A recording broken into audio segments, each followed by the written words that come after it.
Masih seputar penyebaran COVID-19 di Bali, pada akhir pekan ini tambahan pasien baru masih terjadi di daerah ini. Tambahan pasien baru kali ini menurun drastis dari kemarin, namun dari total jumlah pasien positif COVID-19 yang ditangani Bali, kini mendekati angka 44.000 orang.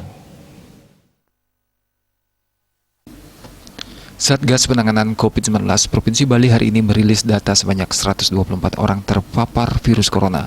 Dari angka tersebut, Denpasar melaporkan pasien baru terbanyak yakni 52 orang. Buleleng hari ini menempati posisi kedua dengan melaporkan 22 pasien baru. Badung dan Gianyar sama-sama melaporkan 13 pasien baru. Tabanan 8 orang, Jemberana 4 orang, Karangasem 3 orang, Klungkung 2 orang, dan Bangli melaporkan 1 orang tambahan pasien baru. Sementara dari kabupaten lainnya, warga negara asing juga melaporkan tambahan 4 dan 2 orang pasien baru. Total pasien positif yang ditangani di Bali saat ini mencapai 43.915 orang. Berdasarkan sumber penularannya, 111 orang merupakan transmisi lokal, 12 orang PPDN, dan 1 orang berasal dari PPLN atau PMI. Pada hari yang sama, sebanyak 105 orang dinyatakan sembuh dari paparan virus corona. Tambahan ini membuat total pasien sembuh menjadi 41.229 orang atau 93,88%.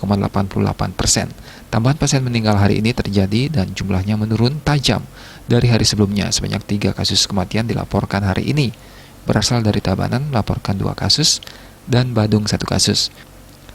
Total pasien meninggal hingga hari ini sebanyak 1.296 orang atau 2,95%. Sedangkan untuk pasien yang dirawat hingga hari ini masih sebanyak 1.390 orang atau 3,17%. Pelaksanaan vaksinasi massal yang selama ini dilakukan Pemprov Bali diharapkan menjadi solusi dalam menekan penyebaran virus corona di daerah ini. Untuk itu, Pemprov Bali berharap masyarakat selalu disiplin dalam menerapkan protokol kesehatan serta aturan yang berlaku. Rahadi Bali Pos melaporkan.